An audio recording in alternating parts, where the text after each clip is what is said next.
مع الموضوع مع الحكم ده؟ يعني انا ابقى سعيده باي حاجه بيقولها الديني، طبعا نعملها الشرع يعني. اه. رندا شايفه كده ان ريهام بتقول لك يا ريت ما يبقاش في تلفزيونات، يا ريت البنات تلبس تحجيب حكم اسلامي يعني خلاص. انت شايفه كده؟ احنا لو زي السعوديه مثلا اه. كنا هنبقى مرتاحين، ما كناش هنبقى والله بجد. يعني لا يعني بصي هقول لك انا حاجه. بضحك علشان انا كنت بقول لك كده في الحلقه بتاعت السنه اللي قبل اللي فاتت، دي كانت ردودي. وكنت النهارده لما عرفت ان انا هقابلك كنت عايزه اقول لك انا اسفه. على ايه؟ علشان ريهام استضافتني من سنتين، كنا بنعمل، كانت بتعمل برنامج وكانت بتكلمني، كان ساعتها لسه بعد التنحي يمكن ب 10 15 يوم. طب بقول لك ايه، قفلت. نشوف الفيديو الاول قبل ما تحكي. ايه ده بجد معاكم؟ تعال نشوف الفيديو الاول. يعني الدولة الإسلامية بتساعد قوي البني آدم ان هو ما يرتكبش معاصي كتيرة، لان عشان انت الصحبة الحوارية تبقى زيه. بالظبط هتمشي في الشارع مش حقيقي. هتضطر، الراجل مش هيضطر يغض بصره كتير، هيرتاح صحابك اكتر. كلهم لابسين هتمشي زيك، مفيش دي بالظبط. لابسه. برافو عليكي فاهمة. انا لما رحت السعودية ارتحت قوي وكنت عايزة اقعد هناك، ما كنتش عايزة ارجع. ده غريب جدا من فنانة. تصريح عجيب. والله العظيم من قلبي. عايزه اقول لك، وحياة ربنا وحياة عايزه اقول لك ابني الغريب وحياة حاجه، انت ياسين مش من اول قلبي. ممثله تقعد قدامي تقول لي كده، فده الغريب ان الناس فاهمه الممثلات غلط. والله بجد. يعني لما بسال ممثله كانت تقول لي طب ما فيهاش حاجه، ايه البس حجاب، ايه المشكله؟ لا لو فرض علينا ان احنا ده الزي هو اللي فرض هنمشي من بيه في ربنا، الشارع. هو فرض من لا، اللي لو اقوى من اللي هنا، يعني احنا طبعا احنا انا عاملين بتكلم غلط. على بتكلم على الدوله. اديكي زي ما والله بيقولوا كنت بالبلدي لسه، كده لحست سبحان كلامك الله. وغيرت كلامك كله. انا ما غيرتش كلامي يا حبيبي، وبقيتي انت مع لسه حمدين ما صباحي. سالتنيش، انت ها؟ لسه ما سالتنيش عشان طب ما انا خاطر بقول لك اجاوب. ايه لا موقفك مع حمدين صباحي واحكي لنا لا الموضوع. لا لا، احنا اولا دلوقتي في الفتره اللي احنا فيها وفي الفتره اللي بتمر بيها مصر، مش عايزين نذكر اشخاص ورموز وناس بنحبهم، لان احنا دلوقتي جنب البلد. ايا كان بقى الفتره اللي جايه مين اللي هيكمل ومين اللي هيمسك البلد ومين انت منتقده في الكلام ده كلامك كله. بصراحه. يا حبيبي لا، انا لما عملت الحلقه دي على فكره، ولا كان الاخوان ساعتها دخلوا مجلس الشعب، لان ولا كانوا طبعا فكرنا ان هم ممكن يوصلوا للرئاسه. يعني انت دلوقتي مع الاخوان ولا مش مع الاخوان؟ يعني انا كنت، قول لي يعني ايه غيرت رايي؟ غيرت رايي ليه؟ انا كنت بقول ايه وبقيت بقول ايه؟ يا ريتك انت بتلحسي كلامك مش بتغيريه، يعني ازاي؟ ما تقولي بالبلدي بقى كده. قلت ايه وبعدين شلته. كنت مع الحكم الاسلامي، دلوقتي بتهاجميهم. دلوقتي هم كانوا الاخوان كانوا موعدينك لما يوصلوا يعني بمنصب يعني ولا حاجه. ايه السكر اللي انت فيه ده؟ هو احنا كنا لا ساعتها ده اصلا عسل. شهر 4 ولا 5 ولا 8 فعلا، ولا حتى لو كنا هم رمضان كانوا جاهزين من 2011 قبلها، مش مفيش عرفك حاجه انت. اسمها جاهزين كانوا قبلها جاهزين قبلها. يا حبيبي خالص. طب هو انا لو كنت وانت انت كنت زي ما انت قلت الكلام ده، يعني الكلام كنت ده. انا، ما انا لو انت لو فعلا كان في حد اعرف حد ساعتها من الاخوان، او لو كنت اعرف حد ساعتها جوه الجماعه، لان ما كانش لسه حتى واحنا بنصور الحلقه دي ما كانش لسه في حزب. تعرفي حمدين صباحي منين؟ ثواني، ما انا كنت جايلك بقى في الكلام. لو كنت فعلا موعدني بحاجه، كنت ايه اللي خلاني اشتغلت في حمله الاستاذ حمدين؟ ليه؟ ايه اللي خلاك تشتغلي وانت ممثله مالكيش دعوه بالكلام ده خالص؟ يعني كنت بتاخدي فلوس طالما في الحمله يعني؟ اولا حمله الاستاذ حمدين صباحي ما كانش فيها جنيه، ما كانش فيها جنيه هو يتصرف على الحمله نفسها. يعني احنا كنا ايه اي كل حد. يعني ما فيهاش فلوس؟ امال البنرات اللي لا ما على كانش فيها فلوس، اكتوبر وايه ولا ده؟ كان عندنا بنرات على اكتوبر، ولا بس كان عندنا حاجه بس خالص حمله على فكرة. استاذ حمدين كان فيها مخرج. كان أستاذ فيها خالد كان فيها يوسف. صديق. كان فيها هو خالد ما يوسف. كانش موجود بصفته مخرج، هو اللي هو مش كان عاش. موجود طب انت بصفته كنت صديق الاستاذ حمدين. كنت انت عامله كده عشان خالد يوسف يديكي دور يعني في فيلم ولا حاجه؟ مش عارفه اقول لك ايه بصراحه. انا بكلمك قولي لي اه لا.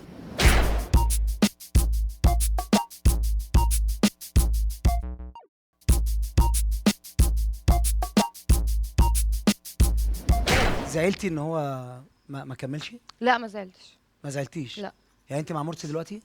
لا انا بلاش بس نتكلم عن الموضوع، او هنتكلم عنه، بس انا ما زعلتش علشان خاطر انا من كتر ما انا بحب الراجل ده جدا. فعلا كنت خايفه عليه.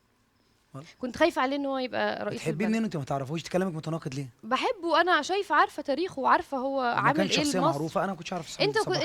انت مش قاري عنه، انا كنت قاريه. هو حد وقاريه من قبل الثوره عنه، هو وعارفاه تاريخ كويس يعني جدا. عشان حضرتك طبعا قارية؟ تاريخ، طبعا تاريخ. عرفينا اصل انا ما اعرفش صراحه.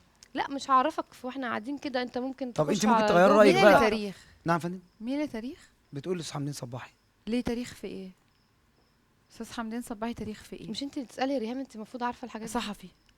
تمام اوكي. طب ايه خلاص. التاريخ يعني؟ خلاص مش هنتكلم في لا يعني الموضوع ايه ده الفرق بينه وبين تاريخ استاذ محمود سعد؟ ايه الفرق بينه وبين تاريخ انا مش هقارن ما بينه وما بين حد. عادل حموده؟ انا مش هقارن ما بينه بالعكس وما بين الناس حد. دي اعلى بكتير. حبيبتي هو مش هو اعتقل انت ما- مره ولا حاجه؟ كم مره بقى لا اعتقلوه ده كم خلاص مرة؟ هاتي بقى رئيس الجمهوريه احمد فؤاد نجم. لا اعتقلوه كم مره عشان خاطر ايه؟ لا ما انا اعتقلوه بسالك عشان لو خاطر هنعمل إيه؟ بالاعتقالات يبقى احمد فؤاد نجم، يبقى بليغ مرتضى حمدي، منصور يبقى اعتقل مرتضى أكتر منصور. منه. على فكره في ناس مرتضى منصور. في ناس اعتقلوا بسبب تحيزهم لجماعه، مم. وفي ناس اعتقلوا بسبب ان هم كانوا خطر على البلد، ايوه وفي بس ناس اعتقلوا يفهم إيه؟ بسبب ان هم كانوا يفهم بيحبوا إيه مصر واحد بجد. يشتغل صحفي يفهم ايه في رئاسه بلد؟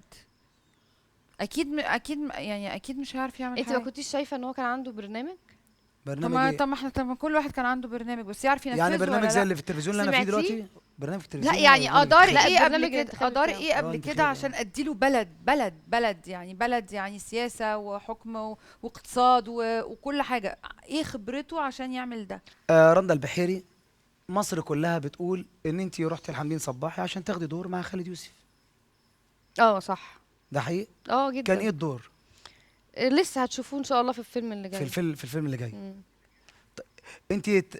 انت كنت حامل وعملتي برنامج وانت حامل؟ عملت برنامج وانا حامل. ما كنتيش خايفه؟ لا ما كنتش خايفه. اي حاجه بتجيب فلوس تعمليها؟ على فكره انا طول عمري وحياه ربنا كمان مره، طول عمري قاعده في البيت والشغل هو اللي الحمد لله بيجي لي لحد بيتنا. انا ولا عمري سالت حد عشان خاطر اشتغل، ولا عمري رحت اتعرفت على حد حتى، ولا مخرجه ولا مخرج ولا شركه ولا كذا علشان خاطر اشتغل. يعني طول عمري بشتغل الحاجات اللي بتجيلي وتعجبني، عجبتني بشتغلها، ما عجبتنيش ما بشتغلهاش. عمري في حياتي ما سالت حد عن حاجه الحمد لله. ده في ناس وأولاً- كبار في الوسط بيكلموا مخرجين يقولوا لهم عايزين نشتغل لا انا معاكم ضد ده، وكده. انا ما بحبش كده، ولا انا ولا حتى بتصل اعيد على حد لحسن يفتكر ان انا بكلمه علشان يعني انت يفتكر. الوحيده اللي بتشتغلي في الوسط انا كله من غير انا معيش علاقات؟ نمر معيش نمر حد خالص. انا تليفوني عليه نمر اهلي وعليه نمر المسلسل اللي انا شغاله فيه دلوقتي او الفيلم اللي انا شغاله فيه دلوقتي، لكن تليفوني معلهوش نمر ناس في الشغل اكتر من الشغلانه اللي انا بشتغلها النهارده. بس الحاجه اللي بتجيلي يا عجبتني واشتغلتها، يا ما عجبتنيش وما اشتغلتش. يعني عمري في حياتي ما بيفكروا طلبت فيكي لوحدهم كده من غير ما تبقي صاحبه مخرج او بتعرفي منتج او تعرفي مش عارفه ايه؟ الحمد لله بيفكروا فيا لوحدهم. يمكن ده تميز بقى، يعني يمكن في ناس تانية بتعمل كده، يمكن الله اعلم، لكن انا الحمد لله عمري في حياتي حتى ما عرفت حد عشان خاطر المصلحه. عمري في حياتي ما عرفت حد عشان خاطر المصلحه. ريهام سعيد ضحت؟ انت شفتني طلعت خالص أنا بسألك كممثلة؟ ضحيتي؟ ولا لا لما تلاقيني طلعت كممثله اعرف اني ضحيت. ضحيتي باي حاجه؟ اي حاجه زي ايه؟ رحت قابلت المخرج، شربت معاه نسكافيه، رحت معاه مثلا رحله، حاجه كده بس، والله او حاجه بسيطه يعني. انت ضحيت؟ طبعا. عملت ايه؟ كنت اروح لاحمد السبكي بالليل مثلا. انت بتضحكي على ايه؟ كان بيعمل فيك ايه؟ كان بيعمل فيها ايه يا حضرتك؟ كنت تروح احمد السبكي انا راجل كمان هيعمل ليه؟ معايا فيها ايه يا حضرتك؟ انت بقول لك ضحيت انت بتقول لي يعني استاذ احمد السبكي مثلا شغال في فيلم تاني مثلا، تلاقيني اروح بقى واقف معاه طول النهار، مش عارف ايه، اطلع ضيف شرف ببلاش، اجيب فرقتي، بضحي عشان يشغلني الفيلم اللي بعده. فما لاني تعبت معاه في الفيلم الاولاني ده. طب شفت اهو، يعني انت مع ان فيها تضحيات غير قله الادب، غير الحاجات الوحشه. ده انا راجل. يعني في تضحيات، عشان كده سالتك انت ضحيت. انت بقى ضحيتي بايه؟ عشان كده سالتك. انت قولي على ضحيتي فكره بإيه اقول بقى؟ لك على حاجه، بس اقول لك على آه. حاجه، انك تقعد مثلا تبقى وجه جديد وتقعد في لوكيشن في صحراء مثلا من غير اوضه، دي تضحيه. وانك تقعد طول اليوم وما يسالكش هتاكل ايه ولا مش هتاكل ايه، وفي الاخر يجيبوا لك لا لا اكل لا. على دماغهم زي ما انا هم مش عايز عايزين. تضحيه دي يا حضرتك. ده انا تضحيه. ما بتكلمش على تضحيه. لا ما هو اصل انت مش هتيجي تسالني لا انا التضحيه دي اي حد انا مش ضحيت ولا ما ضحيتش أنا كسع... مثلا بنيه تانية. مش هتسالني انا اولا لان انت عارف سمعتي كويس، واولا انت عارف ان انا بنت ناس لا مش الحمد قصدي لله مش سمعة، لا جدا. لا. خلاص ما هو انت بتقولي انا مش قصدي لا لا التضحيه لا دي. لا لا لا لا لا قصدي يعني مثلا اقول لك حاجه، تجيبي له هديه مثلا، يعني كلمه خالد هو يوسف. دي تضحيه؟ تضحيه. اجيب له هديه؟ تتودد واقرب. دي مش تضحيه يا حبيبي، ان انا اجيب لحد هديه او اتودد له او اتقرب له علشان خاطر انا مثلا